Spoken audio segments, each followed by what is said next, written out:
Hi everybody, and welcome to Jobs in Showbiz. My name is Olivia Gudaniec, and we have two very special guests with us. Here's Craig and Luke. Welcome to the show. Thanks very much. Hiya. Do you want to briefly describe your jobs for us? Like, what's your job title? Okay, well, I'm the head chef of the truck. There's three of us all together. There's Luke, who's my second, and there's a third. He does the salads and setting up the lunchroom, and myself and Luke do the majority of the cooking. So you're the chef, Yeah. and you're the sous chef. Yes. This is the catering side of the business, so I don't know too much about it, so I will be learning with all of you guys about the ins and outs within the film and television industry. So when you guys are hired on a show, are production seeking you guys out? Are you applying, saying that, hey, I'm available? How does that work? It's a little bit of both. So over the last 4 years, we've struck up relationships with certain PMs, and whenever they have a project coming up, they tend to call us, and if we're available, then we go with that show. See, we're exclusive in the fact that we're only 2 trucks and 2 teams. We only focus on 2 shows. Okay. We're slightly more expensive because we're all qualified, certified Red Seal chefs. We have experience from around the world. Like, I'm from Scotland originally, and then I spent 6 years in New Zealand. That's where I got into film catering. Wonderful. And yeah.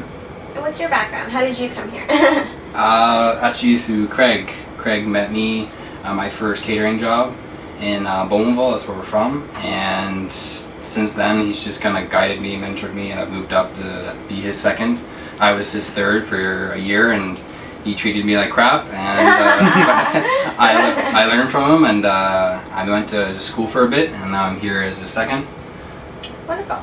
So these are contract positions, right? Mm-hmm. So what happens, say you're scheduled on a show till December and then it gets extended to March or April? So sometimes that can be a bit tricky if we have another show lined up. So what we have to rely on is the PMs or the production company from the show that we're meant to be starting to be a little lenient, and, Right. and we call them and we say, listen, that happened with a show we just did, Heroes. It extended by a month, so we have to call them up, say, listen, we can't start actually till this date, and usually they will get another caterer until we're available. Because these guys are the best. We just finished lunch, so it was amazing. Thank you. What's an average day look like? What time do you guys come in the morning?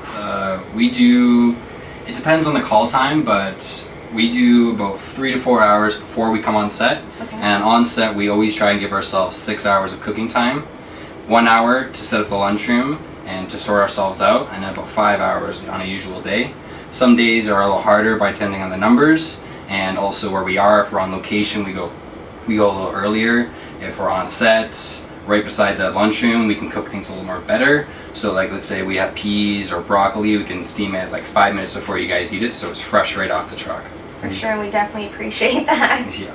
So how many people are prepping that? It's usually 3 people on a truck. That's the limit. The trucks are a little small and condensed. Which and you we guys only- can see. We only fit 3 people in the cab too, so we can't bring any more, but we have a prepper at our shop that does basic things like peel potatoes, make a sauce maybe, butcher the fish, things like that. But 90% of the work is done here. So yeah, from this truck, we could do probably 250 people. Oh wow. That would be the maximum, because we have these ovens here, these rational ovens, which are from Germany. They're fairly expensive, but it's almost like having a 4th chef.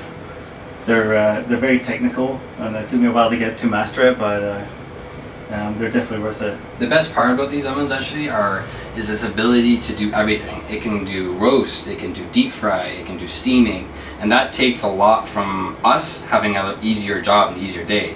Especially when you're cooking for 250 people, it's hard to blanch broccoli for 250 people on a I wouldn't even know where to 4-burner start. stove. So Yeah. you get into a steam tray and you steam it for a couple minutes. And we there you go. like the food to be, whether it's 50 people, 75, 200, it's got to be the same quality, same level of quality. So Of course. like, we put in a maximum amount of time and effort. Oh, well, just to make sure I it's can good. definitely tell, and I know the crew I work with are always praising you guys, so you can tell you guys love your jobs. Yes, you have to. If you don't love this job, it can really just destroy you. Yeah, it's not for everybody. Like being a film catering chef, we've had pretty much a revolving door. People coming in and out. In and out. Even great chefs from good restaurants, they just find the hours, they find the location work just too much. Yeah. Because and film people themselves are, you know, They're a specific breed. Us no. I have to ask, what happens with the food that's not eaten at the end of lunch? Well, a lot of it comes back to our families, and then we also have a shelter that we give our food to. Oh, good. I didn't know that was allowed even. Well, yeah, it's. I'm glad.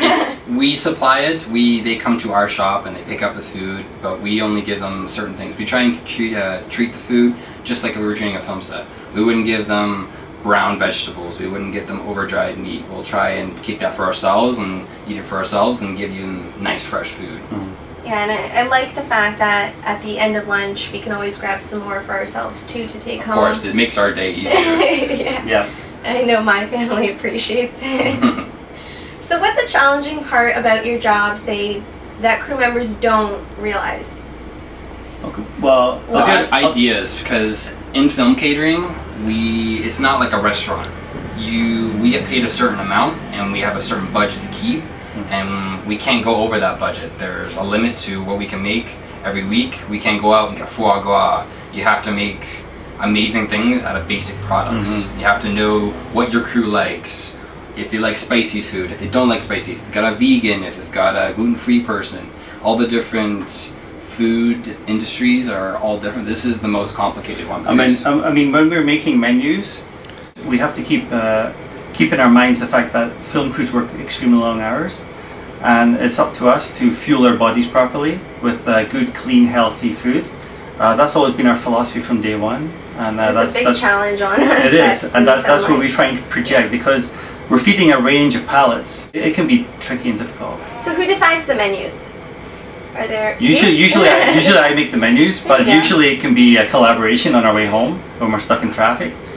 There you go, always making use and being proactive. And before I let you guys go, if there was another job you can do on set, what would you guys be doing?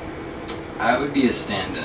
A stand-in? I think that'd just be the easiest job. I love it. I just go around, talk to everybody, have a cappuccino, go see the director. I'd love it. Okay. You know what I'd like to be? I'd like to be a second AD. Second AD? Because I'm a stickler with numbers, time management. That's what I'd like to do. There you go. Well, maybe you guys will get an opportunity in both of those fields someday. One day. Well, thank you, Luke, and thank you, Craig, and thank you, everyone, for watching.